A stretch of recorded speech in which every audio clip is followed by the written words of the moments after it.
কিছুক্ষণ আগে ইশরাক হোসেন এখানে এসেছিলেন আন্দোলনকারীদের উদ্দেশ্যে বক্তব্য দিয়ে, কিন্তু আজকের মতো কর্মসূচি বন্ধ রয়েছে এবং আগামীকাল সকাল 11টা থেকে আবার একদিন শুরু হবে। এবং আজকে আমরা জানি যে গত পরশুদিন ইশরাক এখানে নগর ভবনে যে মশক নিয়ন্ত্রণ ও বর্জ্য ব্যবস্থাপনা অধিদপ্তরের যে কর্মকর্তা কর্মচারী আছে তাদের সাথে বৈঠক করেছিলেন।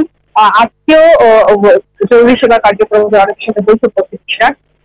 এবং গত পরশুদিন ইশরাক মেয়রের চেয়ারে বসে যে বৈঠক করেছিলেন, এরপর ব্যাপক সমালোচনা হয়েছে যে শপথ না নিয়ে কেন মেয়রের চেয়ারে বসে ইশরাক বৈঠক করলেন সিটি কর্পোরেশনের কর্মকর্তা কর্মচারীদের সঙ্গে।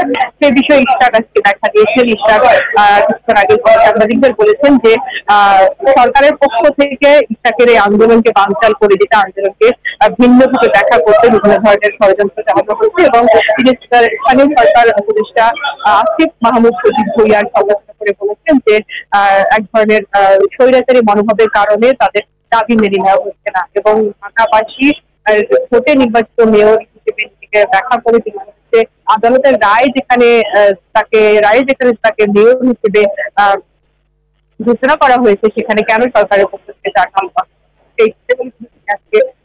তিনি বলেছেন বাংলাদেশ সারা দেশ থেকে বিভিন্ন মহলের বিভিন্ন দাবি নিয়ে যখন সরকারের কাছে আসছে, সড়ক অবরোধ করতে সরকারের সব দাবি কর্মকর্তা ও ঢাকা কর্পোরেশনের বাসিন্দারা দীর্ঘ 1 মাসের বেশি সময় ধরে ইশরাককে মেয়রের দায়িত্ব সূত্রের দাবিতে যে আন্দোলন করছেন, সেই আন্দোলনের ব্যাপারে সরকার কর্ণপাত করছে না দাবি করেছে। এবং এখন পর্যন্ত এই একটা আন্দোলনে সরকারের পক্ষ থেকে কোনো ধরনের তার যোগাযোগ করা হয়নি আন্দোলন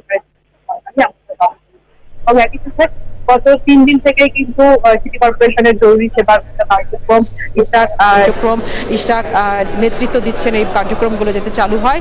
আরেকটি দাবি ইশরাক করেছেন যে গত কয়েকদিন আগে স্থানীয় সরকার উপদেষ্টা সিটি কর্পোরেশনের কর্মকর্তা কর্মচারীদের বলেছেন যে ইশরাকের নির্দেশে যে জরুরি সেবা কার্যক্রমগুলো পরিচালিত হচ্ছে সেগুলো যেন বন্ধ করা হয়, অর্থাৎ সিটি কর্পোরেশনের বিভিন্ন পরিবহনের যেন জ্বালানি বন্ধ করা হয়। এটার সমালোচনা করে ইশরাক বলেছেন যে সরকার থেকে এই সিটি কর্পোরেশনের বিভিন্ন কার্যক্রম বন্ধ করতে যে চাপ প্রয়োগ করা হচ্ছে সেটা আসলে তাদের আন্দোলনকে ভিন্ন খাতে প্রভাবিত করার জন্য। এখান থেকে বলা হয়েছে আগামীকালও নির্ধারিত সময়ে আন্দোলন চলবে এবং আগামীকালও পরবর্তী কার্যক্রম সম্পর্কে আগামীকাল ইশরাক জানিয়ে দেবেন।